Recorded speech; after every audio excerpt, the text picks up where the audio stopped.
লেখিকা প্রতীতি চৌধুরীর ফেক বুক। ভালোবেসে সখী নিভৃত যতনে আমার নামটি লিখো তোমার মনেরও মন্দিরে। ঠিকই বুঝেছি, নিশ্চয়ই মৌপ্রিয়াদি কল করেছে।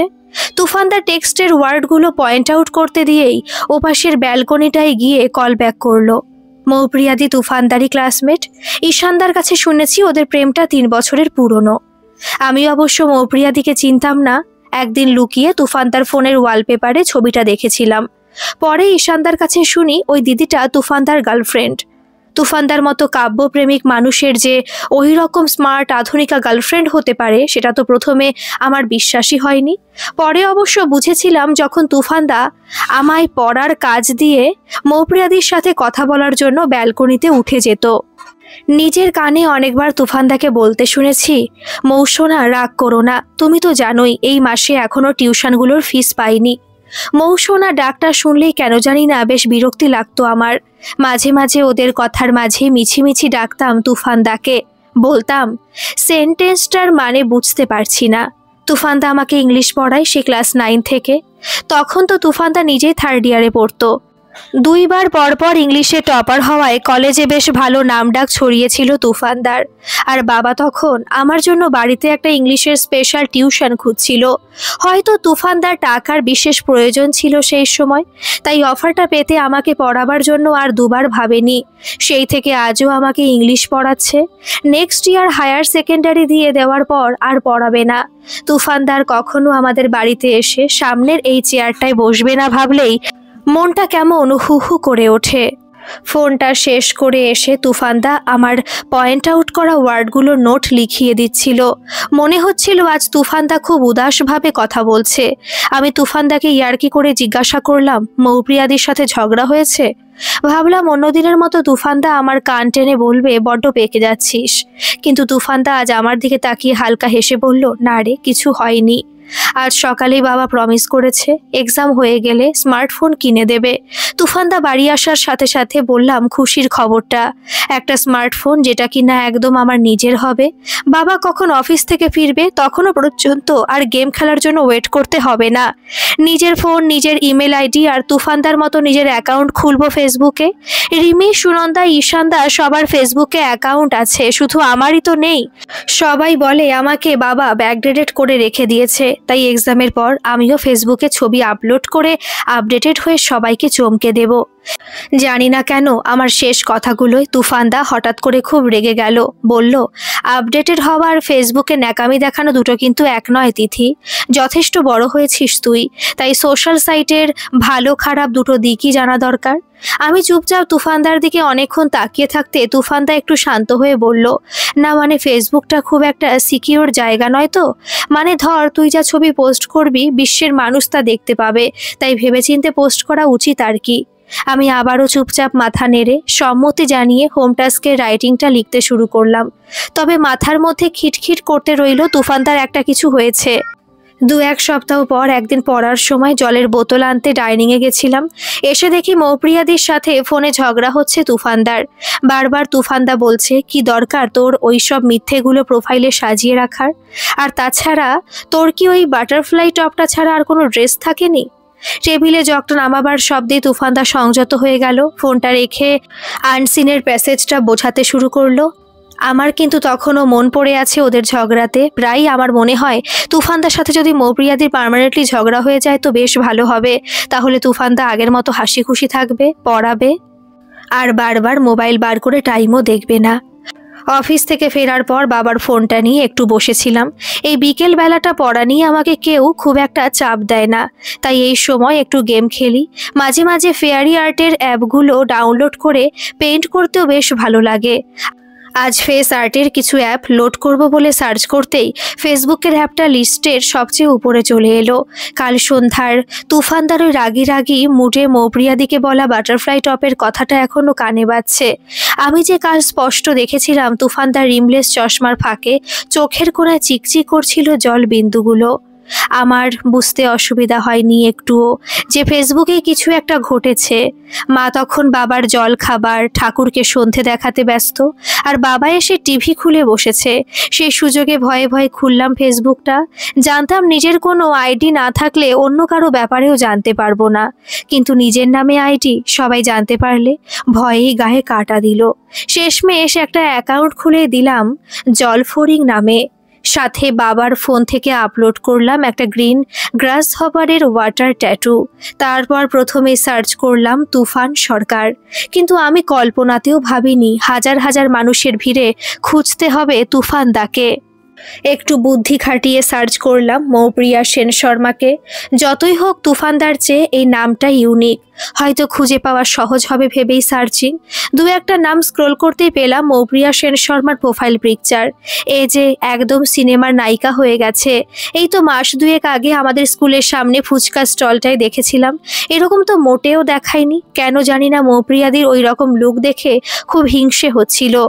আর এসবে খেয়ালই করা হয়নি মৌপ্রিয়াদি পরে আছে ইয়েলো কালারের বাটারফ্লাই দেওয়া একটা টপ, আর টপের প্রায় 4 আঙুল নিচ থেকে ডেনিমের একটা স্কার্ট। তবে কি তুফানদাই ড্রেসটার কথাই বলছিল কাল? বেশিক্ষণ ফোন হাতে ঘরের সোফায় বসে থাকা বিপজ্জনক ভেবে ফেসবুকটা তাড়াতাড়ি লগ আউট করে বেরিয়ে গেলাম। আজ তুফানদার পড়াতে আসতে বেশ দেরি হয়েছিল। তুফানদার মুখটাও খুব ভারী লাগছিল। তুফানদাকে এরকম গম্ভীরভাবে থাকলে মোটেও ভালো লাগে না। ভালো তো তখন লাগে যখন তুফানদার গালে কারণ বা অকারণে টোল খেলে যায়। একবার ইচ্ছা হচ্ছিল জিজ্ঞাসা করতে মৌপ্রিয়াদির ব্যাপারে, কিন্তু এতটা গম্ভীরভাবে আজ তুফানদা গ্রামারে ভুল ধরছিল, মৌপ্রিয়াদির ব্যাপারে বলতে কেমন সাহস হলো না। পড়ার শেষে তুফানদা নিজেই গম্ভীরতা কাটিয়ে বলল, পরশু আসতে পারবে না, বইমেলা যাবে। আমিও অমনি বলে দিলাম, যেদিন আসবে যা বই নিয়ে আসবে আমায় দেখাবে। আমি পড়ার পর ফেরত দিলে তবেই তুমি পড়তে পাবে। পড়ার শেষে বাবার ফোনটা নিয়ে আবার ইচ্ছে করলো তুফানদার প্রোফাইলটা সার্চ করার। জলফড়িং আইডিটা খুলতে দেখলাম রিসেন্ট সার্চের সবচেয়ে উপরে আছে মৌপ্রিয়াদি, কিন্তু কাল মৌপ্রিয়াদির ছবি দেখতে দেখতে তো দেখাই হয়নি ডিটেলসগুলো। মৌপ্রিয়াদি আবার কবে থেকে সরকারি হাই স্কুলের টিচার হলো? ঈশানদার কাছে শুনেছিলাম দিন কয়েক একটা প্রাইভেট প্রাইমারিতে পড়াচ্ছিল। সাথে লেখা আছে স্টাডিড মাস্টার্স ফ্রম বিশ্বভারতী বিশ্ববিদ্যালয়। একবার মনে হলো এটা সত্যি মৌপ্রিয়াদির প্রোফাইল তো। ফ্রেন্ড লিস্টে দেখলাম তুফানদা, ঈশানদা সবাই রয়েছে। তুফানদার ছবিটায় ক্লিক করতেই চোখে পড়ল ছবির পাশে সুন্দর দুটো লাইন, সর্ষে ফুলের মোড়কে ঢাকা আমার পৌষ মাস। মেঘের কোলে একলা হেঁটে ক্লান্ত লাল পলাশ।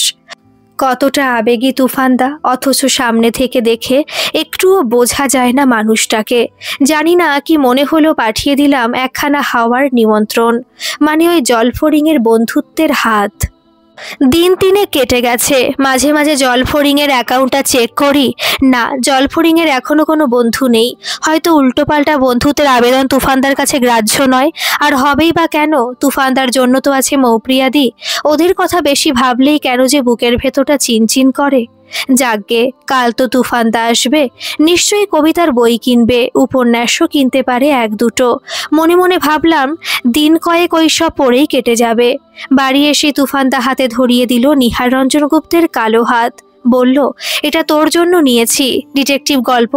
অবশ্য আমার খুব একটা ভালো লাগে না, তাও তুফানদার কাছ থেকে পাওয়া উপহার ভেবেই বইটা হাতে নিয়ে মনে হলো নিজেকে পরম সুখে সুখী।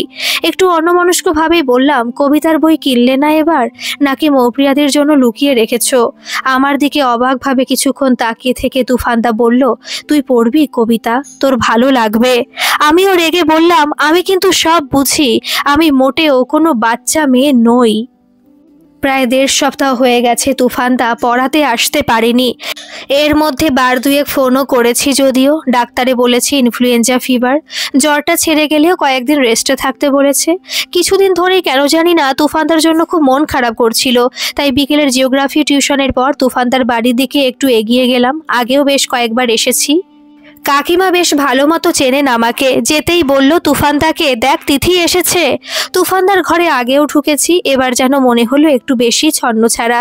হয়তো শরীর ভালো নেই বলে কিছু গুছিয়ে রাখতে পারেনি। ছোট্ট রুমে ডাবল বেডের একটা পাশ তো বইতেই ভর্তি, অন্যদিকে তাকটাতেও বই ঠাসা। একমাত্র টেবিলের উপরে তুফানদার মোবাইলটা আর গুটি কয়েক বই। তারই একটা হাত বাড়িয়ে তুলে নিলাম। শ্রীজাতের অনুভব করছি তাই বলছি। তুফানদা উদাসভাবে বলল, মৌয়ের জন্য নিয়েছিলাম, বইয়ের চেয়ে শ্রেষ্ঠ উপহার আর যে কিছু হয় না সেটাও কোনোদিনই বুঝলো না রে। আমার ততক্ষণে চোখ আটকে গেছে বইয়ের প্রথমে লেখা তুফানদার ওই লাইনগুলোতে। নীল আরশি চুমে চেনা চোখের পলক, জটিল হাওয়া এক লহমায় ভাঙ্গে নীরবতা, তোর বাহারি পায়ের ছাপ আমার হৃদয়ের কড়ানাড়ে রোজ সূর্য ওঠার আগে, রাত্রিকালীন ভালোবাসার মৃত্যু যে প্রতিজ্ঞাবদ্ধ, আমাকে ফিরে আসতেই হয় তোর নেশা গরলে গন্ধে, ঠোঁট ছুঁয়ে দেখিস আনন্দে আমার প্রিয় মৌ শোনার জন্য। তুফান। কাকিমা মিষ্টি জল নিয়ে ডাকতেই খেয়াল এলো তুফানদার এই লাইনগুলো তো মৌপ্রিয়াদির জন্য। জানি না কেন অদ্ভুত একটা দোলাচল তৈরি হচ্ছিল মনে। বারবার জানতে ইচ্ছে করছিল মৌপ্রিয়াদি কি বইটা নিতে চায়নি, কিন্তু কেন কেন এরকম একটা কবিতা আমার জন্য হলো না? কিছু না থাকাতেও অনেক কিছু হারাবার হাহাকার। ফেরার সময় শুধু বললাম, আমাকে কখনো কবিতার বই উপহার দেবে না তুফানদা? তুফানদা কিছু উত্তর দিল না, চুপচাপ তাকিয়ে রইল আমার দিকে। আমি আসছি বলার পরেও কোনো রকম অভিব্যক্তির চেঞ্জ হলো না তুফানদার। তারপর থেকে যে কদিন তুফানদা আমাকে পড়াতে এসেছে, মৌপ্রিয়া দিবস সেদিনের কবিতা নিয়ে আর কোনো কথা হয়নি। খুব চুপচাপ শুধু পড়ানো নিয়ে ব্যস্ত থাকতো। হয়তো বুঝেছিল আমার সেদিনের সেই আবদারে কোথাও কোনো অনুভূতি লুকিয়ে আছে তুফানদার জন্য, তাই খুব বেশি গুটিয়ে নিয়েছিল নিজেকে। এরই মধ্যে একদিন ঈশানদার কাছে শুনলাম মৌপ্রিয়াদির সাথে নাকি তুফানদার ব্রেকআপ হয়ে গেছে। মৌপ্রিয়াদি একটা বেকার বাউন্ডুলে কবিকে তার লাইফ পার্টনার হিসেবে ভাবতেই পারে না। অবশ্য আসল কারণটা ওরা কানাঘুষোয় জানতে পেরেছে মৌপ্রিয়াদির সাথে নাকি সৌম্যজিৎ তরফদার বলে স্টেট ব্যাংকের কোনো এক ম্যানেজারের আলাপ হয়েছে। দামি গিফট, জুয়েলারি, 5 স্টার রেস্টুরেন্টে ডিনার, এসবের কাছে তুফানদার মতো টিউশন মাস্টার নেহাতি ফালতু হয়ে উঠেছিল।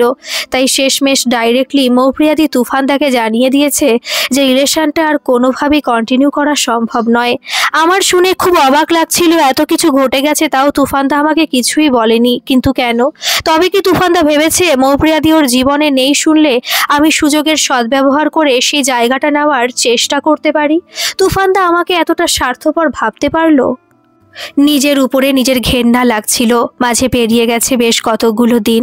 তুফানদা যন্ত্রের মতো আসে, পড়ায়, চলে যায়। একদিন কি মনে হলো বাবার ফোন থেকে আবার ওই জলফরিং অ্যাকাউন্টটা খুললাম। দেখলাম ফ্রেন্ড লিস্টে তুফানদা, সাথে তুফানদার একটা message, do you know me? আগে যেদিন অ্যাকাউন্টটা লাস্ট খুলেছিলাম সেদিন পর্যন্ত তুফানদার ফ্রেন্ড রিকোয়েস্ট অ্যাকসেপ্ট করেনি। কিছুটা তুফানদার উপরে রেগেই চেনা জানা কয়েকজনকে আরও ফ্রেন্ড রিকোয়েস্ট পাঠিয়েছিলাম, তারাও সব লিস্টে আছে আজ। মেসেজে গিয়ে তুফানদাকে রিপ্লাই দিলাম, নাইবা হলাম তোমার চিলে কোঠার চেনা চড়াই, বাড়ির ছাদের রংবাহারি ফুল, যদি হয় শুধু এক চিলতে আলো, জানালা দিয়ে আসা শেষ বিকেলের হাওয়া, তবে কি তুমি করবে কথা বলতে মানা? মিনিট 10 পরে রিপ্লাই এলো কয়েকটা স্মাইলি, সাথে লিখলো, বাহ বেশ ভালো লিখেছেন, তাই এই অধমের সাথে কথা বলতে ইচ্ছা গেল কি মনে করে সেটাই ভাবছি। আমি তো হেসে খুন পুরো। তুফানদা আমাকে আপনি বলছে। মেসেজ করলাম, এইসব আপনি টাপনি চলবে না কিন্তু চিনি না যাকে তুমি করে বলি কিভাবে? বন্ধুতে আপনি ভালো লাগে না। আচ্ছা তুমি করে বলছি বেশ। তা আমাকে বন্ধু করতে চাইলে কেন সেটা বললে না তো? ওই যে তোমার প্রোফাইলে তোমার লেখা লাইনগুলো আছে না, বেশ লাগে তাই। কিন্তু জানলে কি করে যে ওইগুলো আমার? চুরি করাও তো হতে পারে।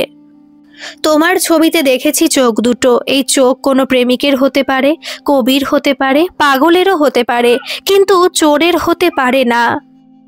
আচ্ছা এত কিছু বুঝে গেলে তুমি কি অ্যাস্ট্রোলজার? না, আমি জলফরিং। নাচতে জানো তিরিং তিরিং? তুফানদা এরকম করে মজা করতেই আমিও রাগ করে ঠোঁট বাঁকিয়ে কয়েকটা রাগের মুখ পাঠিয়ে লগ আউট হয়ে গেলাম। দিন 2 পরে আবার ফেসবুকের অ্যাকাউন্টটা খুললাম, দেখলাম তুফানদা সরি লিখেছে। আমি একটা হাসির স্মাইলি পাঠাতে রিপ্লাই এলো, তোমার কি ডুমুরের ফুলের মতো মাঝে মাঝে আবির্ভাব ঘটে জলফরিং? আমিও লিখলাম, তুমি কি আম গাছ? তোমার নামের পাশে হরিদবাতি দেখায় কেন সব সময়?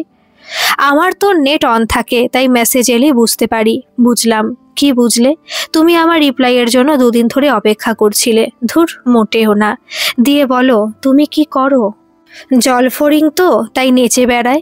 এরকমই কথায় কথায় কাটতে রইল কয়েকটা সপ্তাহ। তুফানদা যখন বাড়িতে পড়াতে আসে বেশ হাসি পেয়ে যায় মাঝে মাঝে জলফরিং এর কথাগুলো মনে করে। কে তুফানদাকে দেখে বলবে এত মজা করতে পারে? দেখতে দেখতে এক্সাম সামনে চলে এলো। এক্সামের মাঝে অন হয় ফেসবুকে। তুফানদার সাথে সারাদিনে একবার কথা না বলে যেন পড়াতেও এনার্জি পায় না। একদিন খুব সকালে বাবা অফিস যাওয়ার আগে অন হয়ে দেখি তুফানদা একটা ছোট্ট কবিতা পাঠিয়েছে।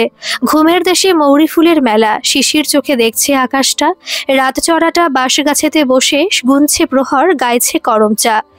নিশির আলো নেশার মতো লাগে, চাপার গন্ধে চামচিকেটা জাগে। নতুন মলম বাসি চিঠির গায়ে, কলম আবার কল্পনাতে ধুয়ে। জোনাকিটা জোর ধরেছে ডানায়, তার যে আবার নতুন জীবন চায়। আমিও রিপ্লাই দিলাম, নতুন ভোরে নতুন আলো মেখে হাঁটতে শেখো পুবের সুরভিতে। এক ফোঁটা জল ঝরলই বা তাতে, রাখা থাক তা কলম দানিতে। এইভাবে কাটতে রইল দিন সময়। তখন বসন্ত, পলাশে শিমুলে রাঙা রাস্তার দুপাশ। আমার জীবনের প্রথম প্রেম তুফানদা। প্রতিটা দিন অপেক্ষা সন্ধ্যায় অন হওয়ার জন্য, তুফানদার কবিতা, ওর সাথে কথা বলা। তুফানদাও যেন চাইতো জলফড়িংয়ের সাথে কথা বলে হালকা হতে, কিন্তু ঠিকঠাক সময় ফোনটা বাবার কাছ থেকে পেতাম না। ফোন কেনার তাগিদটা যেন প্রতিদিন আরও বেশি বেশি করে অনুভব করতে থাকলাম। অবশেষে এলো সেই দিন, যেদিন সন্ধ্যায় বাবার সাথে স্মার্টফোন কিনে বাড়ি ফিরলাম। বাড়ি ফিরতেই মা বলল তুফানদা এসেছে এক্সামের কোশ্চেনগুলো দেখতে। এক তো নিজের ফোন থেকে এরপর সব সময় জলফড়িং হয়ে তুফানদার সাথে কথা বলতে পাওয়ার আনন্দ, আর দুই, এতদিন পর তুফানদাকে দেখার আনন্দ। তখন আমায় ধরে রাখে কে? জলফড়িংয়ের মতো ছুটতে ছুটতে গিয়ে হাজির হলাম আমার পড়ার ঘরে। তুফানদা একটা রেড কালার ফুল স্লিভ গেঞ্জি পরে এসেছে। ইস, এই তো কদিন আগে জলফড়িং মানে আমি একটা ছোট্ট কবিতায় বলেছিলাম, প্রেমিক বসন্ত, আমি তোমার আবিরে রঙিন হতে চাই, পলাশের লাল আয়নায় শুধু তোমাকে চাই। সেই জন্যই কি এই পলাশ লাল? তুফানদার চোখে সেই আবির খোঁজার আগেই আমাকে কোশ্চেনগুলো খুঁজে বার করতে বলল তুফানদা। তারপর কোশ্চেনগুলো দেখতে দেখতে জিজ্ঞাসা করলো, কাকিমা বলল ফোন কিনতে গেছিস? হ্যাঁ, ওই নিলাম একটা স্যামসাং গ্যালাক্সির মডেল এস সিরিজ। তা ভালো, কিন্তু সোশ্যাল সাইটে অ্যাকাউন্ট খোলার আগে খেয়াল করবি, ফ্রডে ভরে গেছে সব। প্রচুর ফেক মানুষ পাবি ওখানে, ঠিক ভুলটা সাবধানে বিবেচনা করবি। মনে মনে ভাবলাম, আর কারো জন্য নয়, শুধু তোমার জন্যই তো ফোন কেনা। বললাম, শুধু ফেসবুকেই? আমার কথা শেষ হওয়ার আগেই তুফানদা বলল, ওটা ফেসবুক নয়, ফেকবুক। নীলপরি, অন্তহীন, অপেক্ষা, জলফড়িং, কত কিছু আজগুবি যে জুটবে, টাইম পাস করার জন্যই ভালো। তুফানদার কাছে কথাগুলো শুনে হঠাৎ এত আনন্দের মাঝে আধার নেমে এলো। গলার কাছে কান্নাটা দলা পাকাতে রইল। তুফানদাকে জলফড়িংকে আজগুবি একটা ফেক অ্যাকাউন্ট ভাবে শুধুমাত্র, আর সেটা ভেবে টাইম পাস করছে এতদিন। মনে হলো আমার সব যন্ত্রণা এক হয়ে বেরিয়ে আসতে চাইছে গলা দিয়ে, কিন্তু বেরোতে পারছে না। তুফানদা চলে যাওয়ার পর একা ঘরে অনেক কাঁদলাম। ঠিক করলাম আর কখনো খুলবো না ওই জলফড়িং অ্যাকাউন্টটা। নিজের প্রোফাইল খুললাম নতুন মোবাইলে। দিন কয়েকের জন্য নতুন ফোনে মেতে ভুলে যাওয়ার চেষ্টা করলাম জলফড়িংকে, ভুলে যাওয়ার চেষ্টা করলাম তুফানদার সাথে ফেসবুকে হওয়া এই কয়েক মাসের সব কথা, কবিতা। ভাবলাম এবার রেজাল্টের জন্য অপেক্ষা। রেজাল্ট বেরোলেই নতুন কলেজে অ্যাডমিশন নিয়ে ভুলে যাব সবকিছু। তারই মধ্যে ঘটে গেল কাণ্ডটা। শুনলাম তুফানদা নাকি কয়েকটা বেশি ঘুমের ওষুধ খেয়ে নিয়েছিল, তারপর হসপিটালে ভর্তি আছে। কারণটাও জানতে পারলাম, মৌপ্রিয়াদের বিয়ে ঠিক হয়েছে সৌম্যজিৎ বলে সেই ব্যাংক ম্যানেজারের সাথে। কিন্তু এটা তো হওয়ারই ছিল, তার জন্য যে তুফানদা এরকম করবে ভাবতে পারিনি। জলফড়িং অ্যাকাউন্টটা অন না করে থাকতে পারলাম না। আর অন করতে তুফানদার মেসেজ ভরে গেল ইনবক্সটা, তুমিও হারিয়ে গেলে। আর কি অন হবে না? তোমাকে যে খুব প্রয়োজন ছিল, অনেক কিছু বলার আছে তোমাকে, ইত্যাদি ইত্যাদি। আমি সব কিছু পড়ে শান্তভাবে মেসেজ করলাম, বলো। আইডিটা হারিয়ে গেছিল কদিন, আর অপেক্ষা করতে রইলাম রিপ্লাইয়ের। ঘন্টাখানেক পর রিপ্লাই এলো, তোমাকে কত খুঁজেছি, আর তুমি। আর কখনো হারাবো না, বলো এবার কি বলবে। তারপর একে একে সে চেনা কাহিনীর সবটা আরও একবার শুনলাম তুফানদার কাছ থেকে। মৌপ্রিয়াদের বিয়ের খবর, ওর ঘুমের ওষুধ খাওয়া পর্যন্ত। জানি না নিজের মধ্যেই কি জোর পেয়েছিলাম সেদিনের। তুফানদার বলা টাইম পাস শব্দটা হয়তো আমার ভালোবাসার চরম প্রত্যাখ্যান ছিল, তাই সেটা সহ্য করার পর হয়তো আমার নরম মনটাও পরিবর্তিত হয়ে অনেকখানি শক্ত হয়ে গেছিল। একটু একটু করে বোঝাতে লাগলাম তুফানদাকে, একটা ভালোবাসার মৃত্যু কখনোই তোমার সারা জীবনের পরাজয় হতে পারে না। এটাকে তোমার শক্তি ভাবো, নতুন জীবনের সূচনা মনে করো। শুধুমাত্র একজনের বিশ্বাসঘাতকতার জন্য তোমার সব প্রেম সৃষ্টি শেষ করে দেওয়া কি সত্যি ঠিক? তুমি কি তোমার কবিতাকে একটুও ভালোবাসো না? তোমার কাব্যপ্রেমের শখ পূরণের জন্য আগে নিজেকে সামর্থ্য হতে হবে, যথেষ্ট যোগ্য হয়ে উঠতে হবে সেই শখ পকেটে বহন করার। মৌপ্রিয়ার মতো হাজার মৌ সেদিন তোমার কাছে ফিরে আসবে। 3টে বছর কেটে গেছে, আমার ফাইনাল ইয়ার। তুফানদার বিএড কমপ্লিট হয়ে গেছে। গত বছর 3 মাস হলো পুরুলিয়া ডিস্ট্রিক্টের একটা হাই স্কুলে জয়েন করেছে। Class 11-12 English teacher. জলফড়িংয়ের আসল পরিচয় তুফানদা আজও জানে না। হ্যাঁ, সেই দিন সবকিছু বোঝাবার পর তুফানদা বারে বারে জানতে চেয়েছিল জলফড়িংয়ের আসল নাম, ঠিকানা, পরিচয়। আমি বলিনি। বললে সেদিন তুফানদা হয়তো আমাকে মৌপ্রিয়াদির থেকে বড় বিশ্বাসঘাতক মনে করত। তাই শর্ত দিয়েছিলাম যতদিন না তুফানদা নিজেকে প্রতিষ্ঠিত করতে পারছে ততদিন আমার পরিচয় গোপন থাকবে, আর যদি তাতেও জোর করে তাহলে আমি আবার হারিয়ে যাব। হয়তো আমার পরিচয় জানার ইচ্ছায় সুপ্ত অনুঘটক হিসাবে কাজ করেছে তুফানদাকে প্রতিষ্ঠিত করতে। কাল মৌপ্রিয়াদি ফোন করেছিল তুফানদাকে, খুব নাকি কান্নাকাটি করেছে। শুধু একবার দেখা করতে চেয়েছে তুফানদার সাথে। মৌপ্রিয়াদি যে সৌম্যজিৎকে বিয়ে করেছিল সে আদৌ কোনো রাষ্ট্রায়ত্ত ব্যাংকের ম্যানেজার ছিল না, সামান্য একজন ব্যাংকের ঋণ আদায়কারী ছিল। কন্ট্রাকচুয়াল কর্মী, যেমন ঋণ আদায় করে দিত তেমন কমিশন পেত।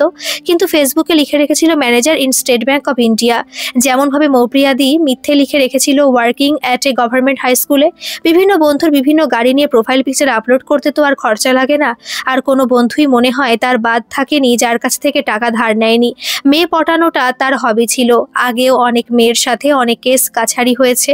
আর এসব কিছু না জেনে মৌপ্রিয়াদি ফেসে যায় ফেসবুকের প্রেমে। সত্যি তুফানদা ঠিকই বলতো, এটা ফেসবুক নয়, ফেক বুক। হয়তো মৌপ্রিয়াদি সৌম্যজিতের প্রতিদিনের অত্যাচার থেকে বেরিয়ে এসে আবার ফিরে যেতে চায় তুফানদার সাথে পুরনো সম্পর্কে। তুফানদা মেসেজ করে সবকিছু বলল, তুমি ঠিক বলেছিলে জলফড়িং, যে প্রতিষ্ঠিত হলে সেদিন হাজারো মৌ আমার কাছে ফিরে আসবে। আমি একটা স্মাইলি এঁকে লগ আউট হয়ে মনে মনে ভাবলাম জলফড়িংয়ের রিয়েল পরিচয়টা আমাকে দিতে হলো না। আজ শনিবার, কলেজ থেকে তাড়াতাড়ি ফিরে গেছিলাম।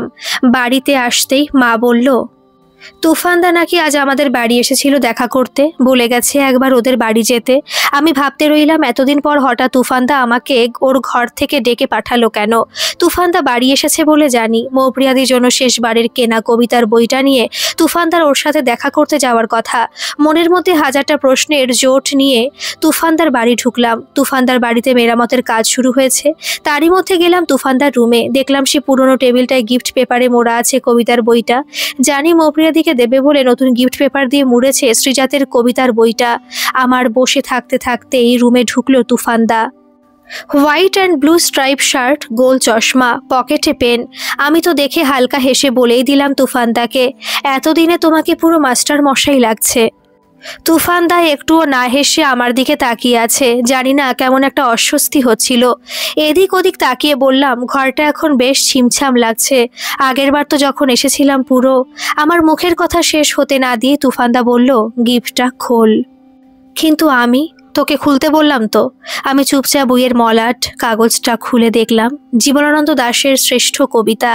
আমার মাথায় তখন আলোর থেকেও বেশি গতিবেগের সব পাক খাচ্ছে।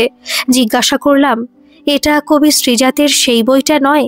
কিন্তু তোমার তো মৌপ্রিয়াদির সাথে ওই বইটা নিয়ে আজ দেখা করতে যাওয়ার।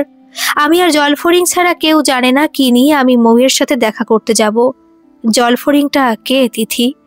আমি কি বলবো আর কিছু খুঁজেই পাচ্ছি না। তাও মিনমিন করে বলতে চেষ্টা করলাম, ভেবেছিলাম তুমি ওর সাথে দেখা করতে এসেছো তাই। আমার হাতটা চেপে ধরে তুফানদা বলল, আর কত মিথ্যে বলবি তুই? আমি তো সেদিনই অনুমান করেছিলাম, যেদিন তোদের বাড়িতে কোশ্চেন আনতে গিয়ে কিছুটা ইচ্ছাকৃতভাবে তোর রিয়াকশন জানার জন্য ফেসবুকে টাইম পাস আর আজগুবি কয়েকটা প্রোফাইলের নামের ভিড়ে জলফড়িংয়ের নামটা বলেছিলাম। ভেবেছিলাম তুই ধরা দিবি, কিন্তু তোর সেদিন কোনো প্রতিক্রিয়া না দেখে ভেবেছিলাম হয়তো আমার সব অনুমান মিথ্যা। ততক্ষণে আমার চোখ জলে ভরে গেছে। অনেক না বলা কথা আটকে রেখে জিজ্ঞাসা করলাম, আর মৌপ্রিয়াদি? তুফানদা বুকের মধ্যে জড়িয়ে ধরে বলল, পাগলি, তুই ভাবলি কি করে যে ও চাইলেই আমি আবার ওর কাছে ফিরে যাব? আজ আমি যা তা শুধু তোর রে জলফড়িং। টেবিলের উপরে উল্টে গেল কবিতার বইয়ের প্রথম পাতাটা। এভাবেই যদি ফিরে আসি বারে বারে, কখনো জোনাকি, কখনো পিদিম হয়ে। এভাবেই যদি বাসি তোকে ভালো, কখনো কুয়াশায়, কখনো চাঁদের আলো হয়ে। দুহাত দিয়ে জড়িয়ে ধরি তোকে, তখন কি ছাড়িয়ে দিবি তুই? বল না আমার সোনা জলফড়িং। গল্পটি কেমন লাগলো অবশ্যই কমেন্ট করে জানাবেন, আর ভালো লাগলে একটা সাবস্ক্রাইব করে আমার পাশে থাকবেন। ধন্যবাদ।